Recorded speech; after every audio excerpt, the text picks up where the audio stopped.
Welcome everybody to From Rock Bottom to Badass. And today I have my brand new friend, Jeff Deskovic. Hello, Jeff. Hi, thanks for having me. You're so welcome. I'm pretty excited. So let's get the party started. Tell all the people, who are you? Sure. So I'm the founder of the Jeff Deskovic Foundation for Justice, which frees wrongfully convicted people. We've been able to get 11 wrongfully convicted people home. We've helped pass 3 laws aimed at preventing wrongful conviction. I'm an advisory board member of the coalition group It Could Happen to You, which foundation is part of that coalition, and we helped pass an additional 5 laws. It's on the Global Advisory Council for Restorative Justice International. I'm an attorney. I have a master's degree in criminal justice, and I do this advocacy work because I spent 16 years in prison myself from age 17 to 32 for murder and rape, which I did not commit. That was exonerated through DNA testing, which identified the actual perpetrator. So I went from that rock bottom place to now being an attorney whose life is dedicated to freeing wrongfully convicted people with a nonprofit that facilitates that. Well, hell yeah, that is phenomenal story. I've been watching I've not been watching, but I've watched some things about like wrongfully convicted people, and these are like some tremendous stories. And I've actually been really interested in that lately. Can you tell us who you are as a person? Like, what are some things about you that identify you? Like, I'm a mom, I'm a sister, I'm a wife, like that sort of thing. Like, who are you? Wow. I'm someone with a sense of purpose. I mean, I'm a friend. I'm a family member.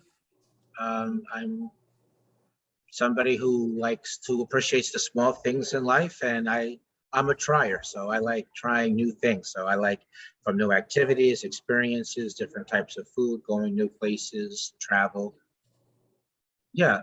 So I'm that, and maybe I would say that I would say I'm sentimental. I'm someone who's sentimental as well, and who also has a sense of history and meaning and things well beyond me. Sweet. That's really cool. I love your choices there. I also like to try new things. You identify with having this amazing rebirth story, right? Can you talk about that Absolutely. situation, like who you were before and how you had this rebirth scenario? Sure. So, well, I started out as a 16-year-old. I was in high school. I kind of, from that point backwards, I would say I kind of lived a double life. I didn't think of it that way at the time, but there was my life in school and there was my life out of school. My life out of school, there was a lot of kids that lived in the apartment complex, and I was one of the main people that would suggest what we would do. And usually what I would want to do would be what the group of us would do, whether that was, riding bikes, play Monopoly, play basketball, or go to the movies, or swim. But then there was my life in school, where that was a different set of kids that I really was not familiar with. So I was kind of quiet to myself, withdrawn, tight. You might say they probably thought of me as a nerd, I'm sure. Then it was my life in prison when I was wrongfully imprisoned. Which I spent from age 17 to 32 there for the murder and rape, which I mentioned to you that I was exonerated of through DNA testing. So there, I was again kind of quiet into myself, but just for a different reason. I mean, I really didn't want to call attention to myself. So I really wasn't someone that was trying to be popular. I wasn't drawing attention to my case, but I was very social in prison, and in a lot of ways, I feel like my life there was more analogous to my life after school. I mean, I used to play basketball, and I played chess, and I used to play ping pong, and I used to like talking sports with people. Those were 4 different distinct groups of people. So there was my life there, but I certainly was not anything like some sort of civil rights person, or somebody always grieving things, or I wasn't a litigator or anything like that while I was in prison. So there's my life there. And then, there was my life out of prison before compensation. So, I mean, life was very hard for me in my first 5 years of freedom, keeping in mind that I was released with nothing. So Yeah. So I had to deal with, psychological after effects, the stigma of having been in prison Yeah. wrongfully, but still there for 16 years. Technology had passed me by. Cell phones, GPS, internet hadn't been created yet. Culture was different, neighborhood different. Uh, People, they look different. Different people live there, and I struggled a lot financially. And I had to do things I never did before. I never before lived on my own, or went shopping, or wrote a check, or had a balanced budget. Person that feels out of place. I don't fit in. I have almost no social circle at all. I mean, my extended family had become a stranger to me. It felt like I was in a parallel world, and I had all these different problems going on around me that I mentioned to you. But at the same time, I was someone who was trying to arrive. I was trying to find myself. So while having all of that difficulty, I did become like an advocate individually, just speaking around the country and doing media interviews. I became a columnist. I started meeting with elected officials, and I wanted to pair my advocacy work with formal education. So I was able to get a scholarship from Mercy College to finish the bachelor's, which I was short of 10 classes while in prison. Got a master's degree from John Jay College. And then it was kind of my life after that, where I finally got compensated, and that really changed things a lot for me. And I didn't have that mental strain on me anymore. I knew I could pay my bills because, had always been passed over for gainful employment. I was able to kick my advocacy work up to the next level and start the nonprofit organization. And at some point in the course of helping to free the 11 people, I feel like I wanted more empowerment. I wanted more ability, and I wanted to be able to sit at the defense table. And I'm tired of sitting at the front row of the courtroom, and hence going into law school and becoming an attorney now. And then where I've entered some of the cases co-counsel. So really my identity now is I'm much more established publicly. You might say I'm kind of like a quasi-public figure. I mean, I have a large enough profile that my endorsement's been sought in 11 different political races, and I'm frequently in the news, and I've done some speaking internationally, and I'm a lot more confident in my skin now, and I feel,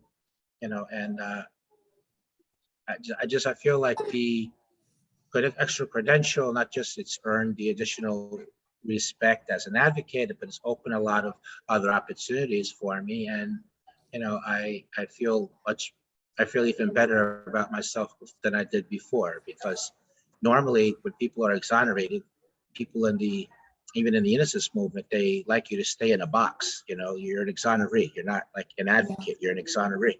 But no, I'm more. Not only am I more than that, not only am I an advocate, but now I'm an attorney as well. So, Okay. So let's backtrack. So there's all those different stages. Yeah.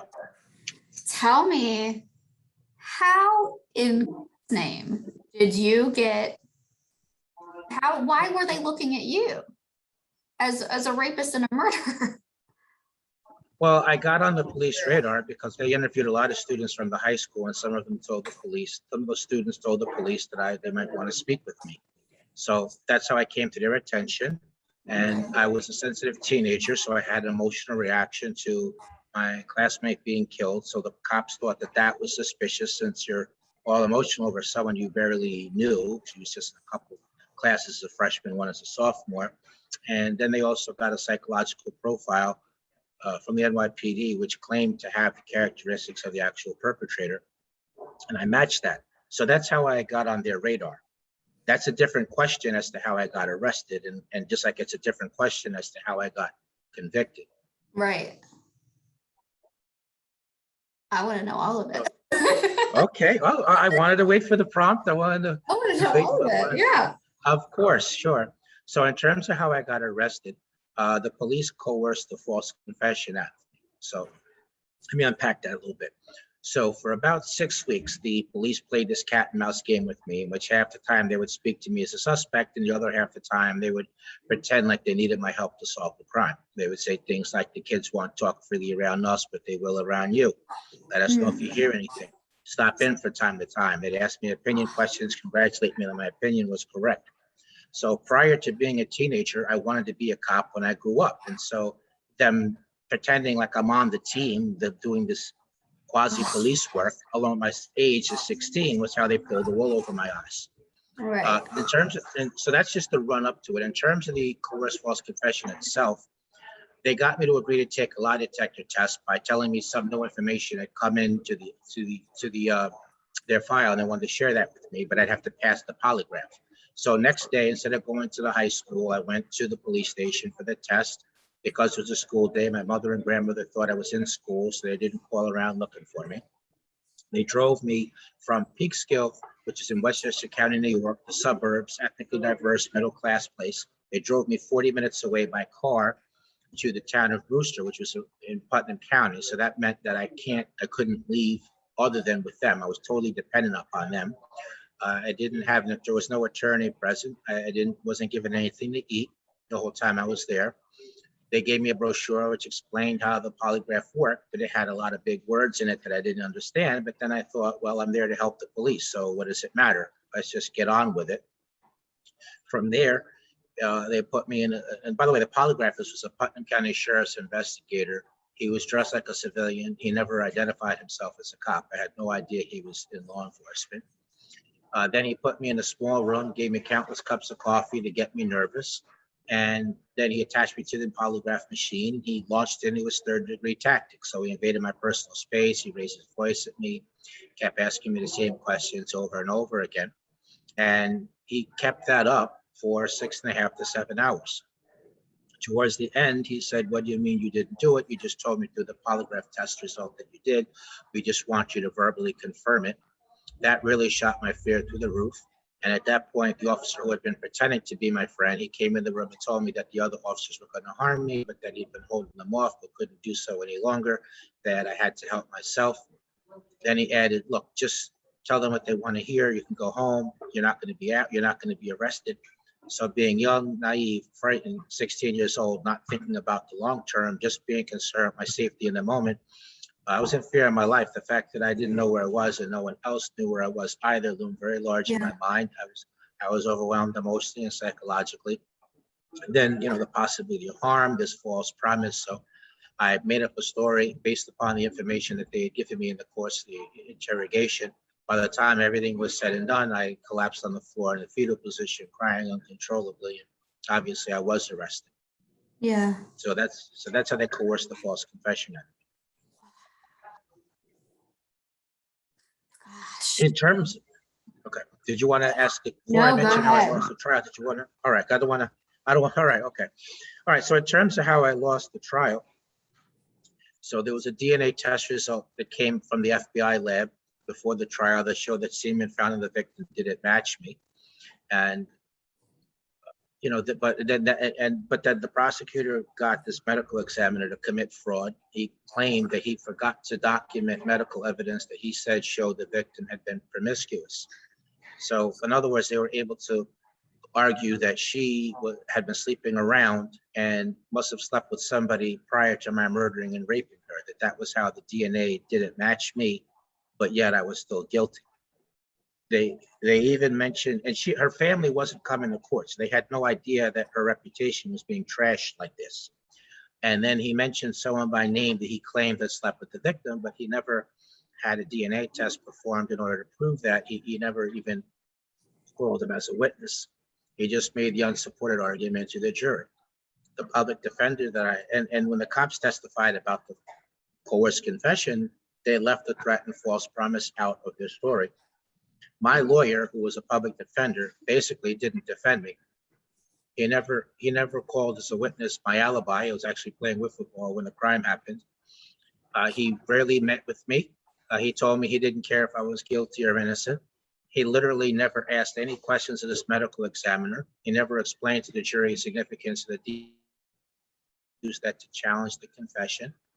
He should have never represented me because this person that the prosecutor was falsely saying had slept with the victim was represented by another person in his same office, and specifically by the lawyer supposed to be supervising him on my case. And lastly, he wouldn't allow me to testify. So, my interrogation was not videotaped, not audio taped, no signed confession, just the cop's word for it. They left the threat and false promise out of their story, and he wouldn't allow me to testify.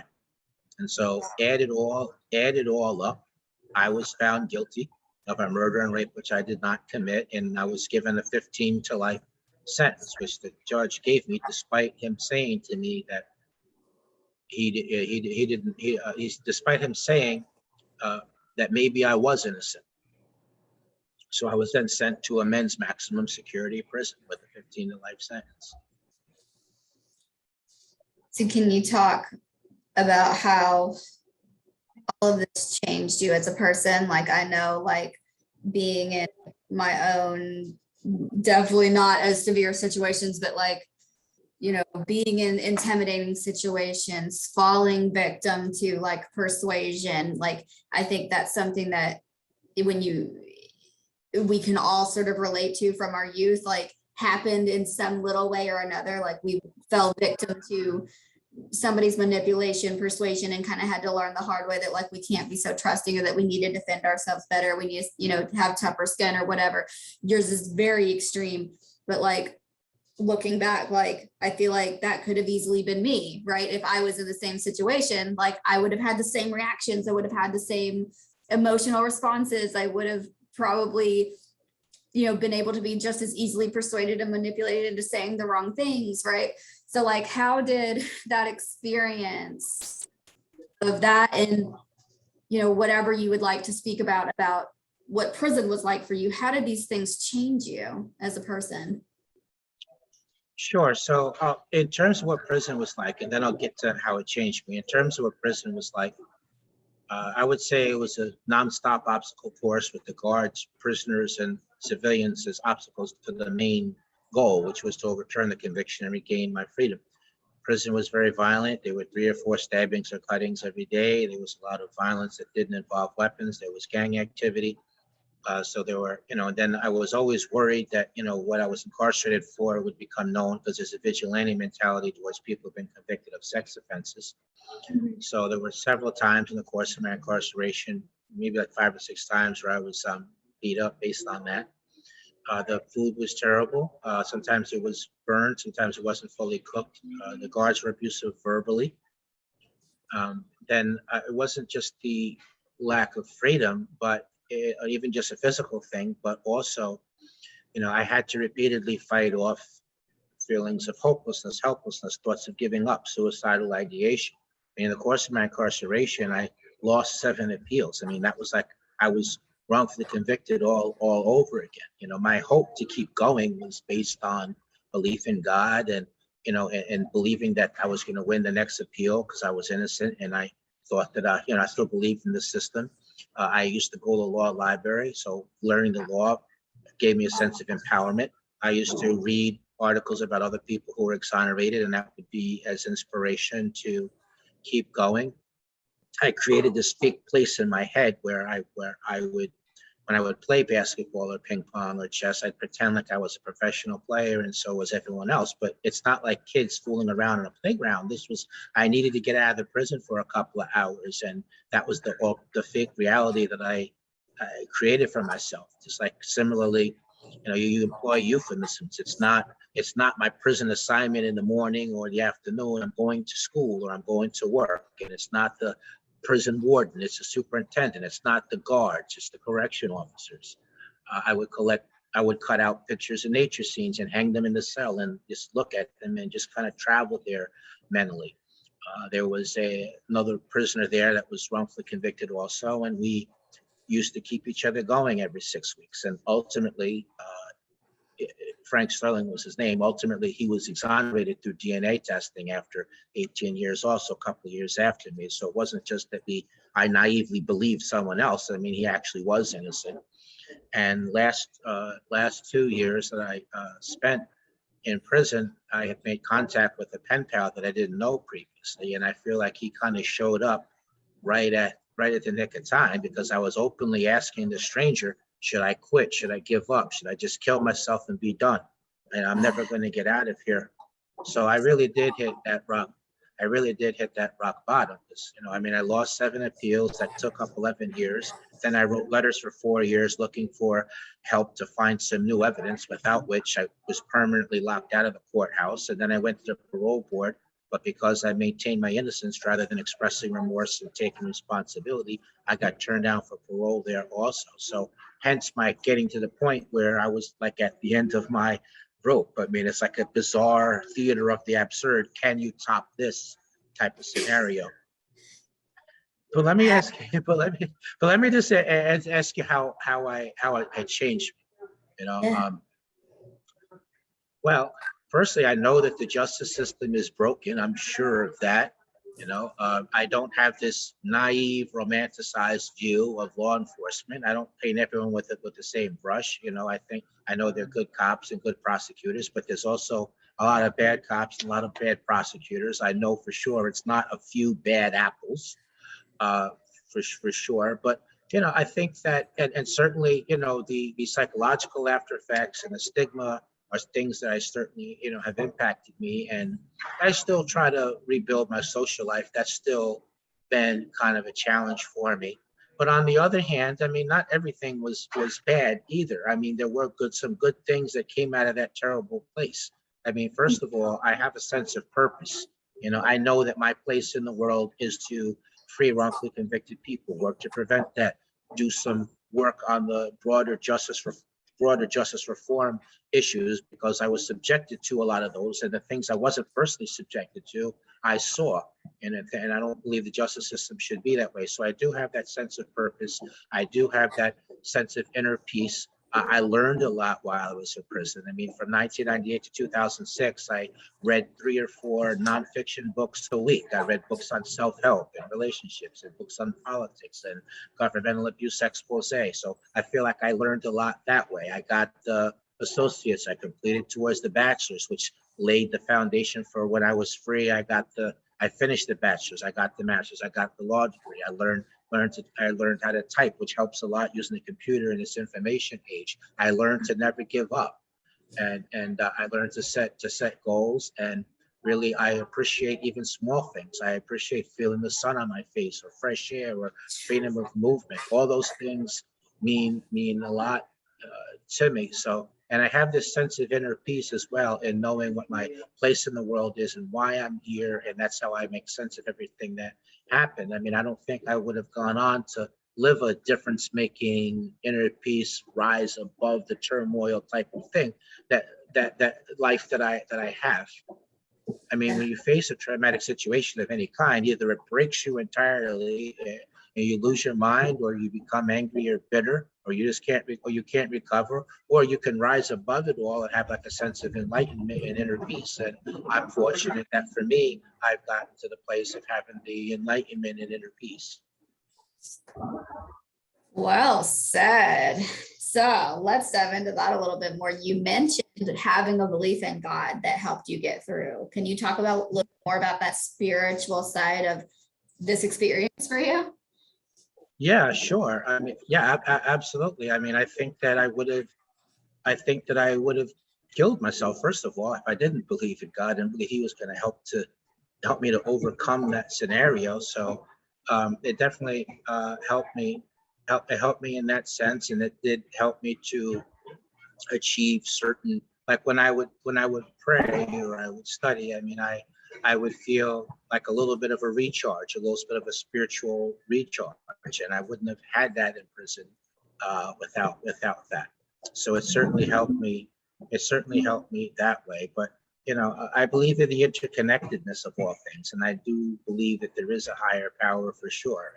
And I'm kind of a liberal in this sense that I I don't put a label to myself. I believe in God generally. I don't subscribe to one particular religion or another. I just believe in God generally, and I try to live a upright life. And whatever I've been fortunate that in the course of my 14 years of freedom and doing advocacy work, which is very healing, cathartic, and meaningful to me. It makes my suffering count for something. I've met people that in the course of doing that some people were Jewish and some were Protestant, some were Catholic, some were Muslim, some were Hindu, some were Buddhist, some had no formal faith at all. And I didn't feel like any of them were any less committed than what I am. So I arrived at that place where, look, whatever works for you, whatever you believe, if that gives you your sense of your place in the world and it gives you some inner peace and makes your life meaningful, hey, do it. I encourage you in that. And if it happens to work its way naturally in the course of the conversation with me, talk about it. But on the other hand, when it doesn't, of course, I don't need to be converted. Your actions should speak to that. But whatever it is that works for you. So, and I've gone to I've gone to religious events and religious places where it was religious to other people. It wasn't to me, but to me, it was just something new and just appreciating someone else's faith and whatever the dogma was in the moment and just being supportive. So, I mean, I feel like that's kind of an evolution or revolution in my own thought, that I didn't necessarily have before. Do you have any favorite quotes or sayings or mantras or mottos that, like, anything that you would say throughout your experience that like helped you get through those really difficult times? Like any just one? Yes. What are they? Yes. Yeah, absolutely. Sure. And at some point before the interview ends, I'd love to share a generic formula that I've extrapolated from my entire life journey that I think could apply generically across the board to anybody. So make a note to hopefully do that before the interview's over. But the one thing that helped me get through my experience was just my thought of never give up. And whenever I was ready to give up, whenever I could not go on anymore, and that was true when I was in prison and struggling in my first 5 years of freedom without compensation and struggling to get through law school and struggling during the prep for the bar exam, which I ultimately passed on my first attempt, I would say to myself, maybe this is the key moment. Maybe I was on the verge of a breakthrough, but because I quit, it's not going to happen now. So even though I can't go on anymore, I'm going to do it anyway, just to see what happens on the other side. So that would be that. So that would, and so there was that. And maybe a close second was, I'm kind of a proactive person. And before I do something, I like to create some kind of a strategy that I can have some confidence in that can get me to, so I play to win. Okay. When I was struggling, trying to learn 4 or 5 classes worth of material in the last 7 weeks, because I've done so much advocacy work before that I wasn't studying in a cohort fashion, I would come up with a plan that I thought could work for me to get everything on cap. So I didn't try to be pragmatic about it. Well, let me just pass 3 out of the 5 or go for 4. No, I came up with a strategy that I would have a chance. So I think it's to work out. So I think it's important to always play to win. Okay, so how can other people use, what were you talking about, your generic thing that people can use? Yes, absolutely. Okay, so set a goal. So the first thing would be set a goal. So I'm thinking really about adverse situations, but it can apply to not adverse situations too, just regular, an aspiration. But let's just stick with an adverse thing for a minute. So set a goal, have a realistic plan. You should be able to look at it 3 or 4 different ways before you finalize on it and be able to say to yourself, yeah, you know what, I can see how this might work. This plan might work. Be flexible. Remember that the goal's the goal, the plan's not the goal. So if an unexpected door or opportunity opens for you that brings you towards your goal, but it wasn't part of your plan, you still have to walk through that door and move forward. Another thing is no excuses. So there might be a reason why something is harder for you to do, but no reason why you can't do it. Another thing is don't be afraid of hard work. So the odds of something just dropping into your lap are very slim. So it's more that you have to position yourself and work your rear end off so that a miracle could occur, whether some opportunity unexpected will arise or somebody will open a door for you, but that's going to happen when you work really hard for something to happen. And then never give up, which I just expounded on after.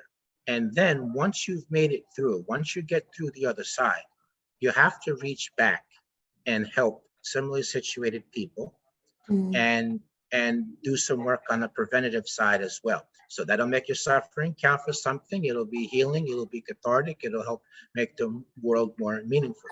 And I know that situation, that formula rather goes beyond wrongful imprisonment. So it could apply to somebody that's been, faced discrimination, racism or sexism. I know people that have had obstacles en route to, one career path, a goal or another that faced that. And not only did they overcome, but then they're doing some work to help others still struggling with that. And on the preventative side, I've been in attendance in a fundraising event where the key speaker was a woman that had previously been sexually trafficked. So I know it can apply to that situation. And there's people that work it with, there's women that used to have been in domestic, where they were abused domestically. And now they help women in the same way. And I know people that work with homeless population, and they themselves at one time were homeless. So I know that it can apply to all those scenarios and a lot more. Those are just the extreme ones that really come to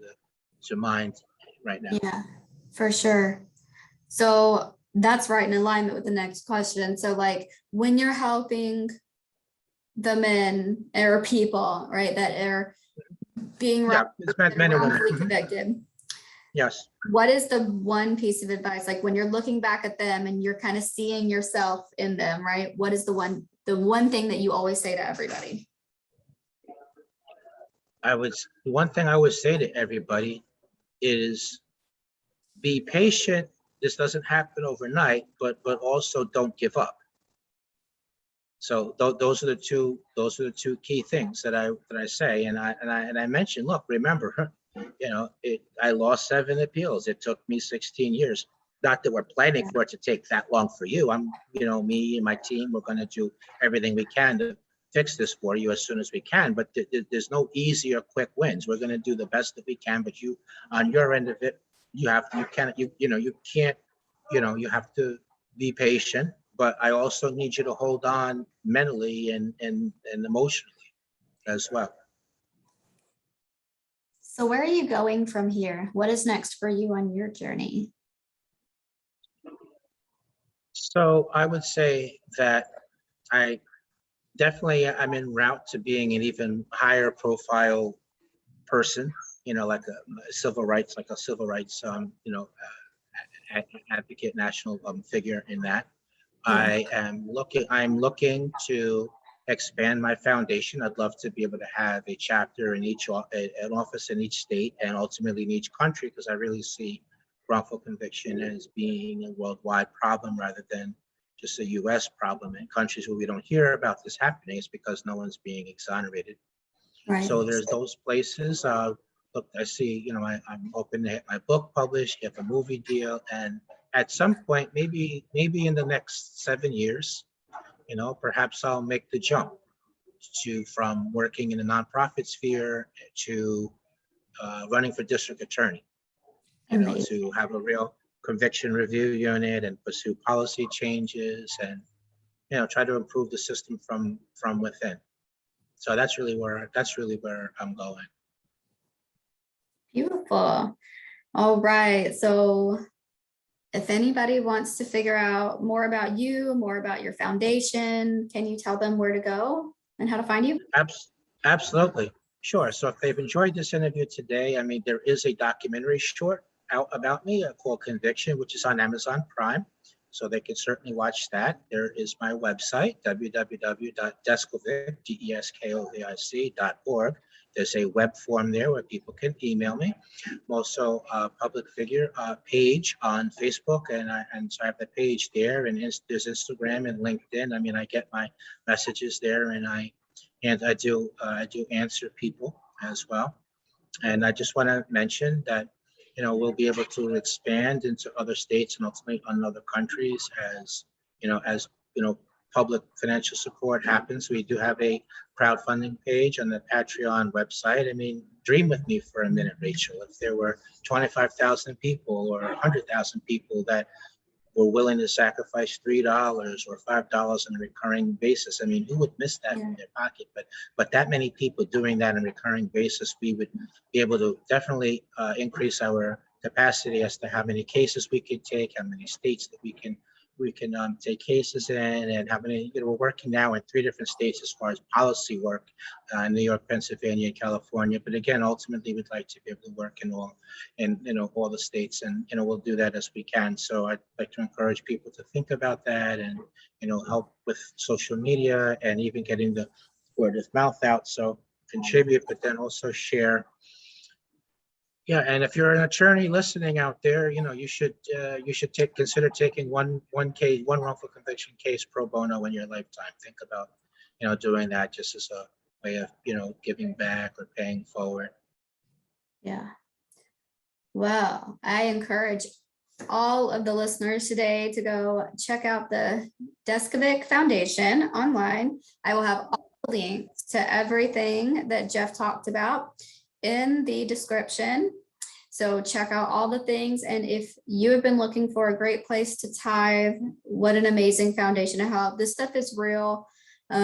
People all the time, normal, everyday people, people's kids, people's dads, people's moms, people's family members, right? Just normal people are getting wrongfully convicted of crimes and they need your support. People feel so hopeless when they're in this situation. I've watched so many documentaries about these kind of cases, and it's just life-changing when somebody gets exonerated and is able to be freed after years and years and years spent in prison.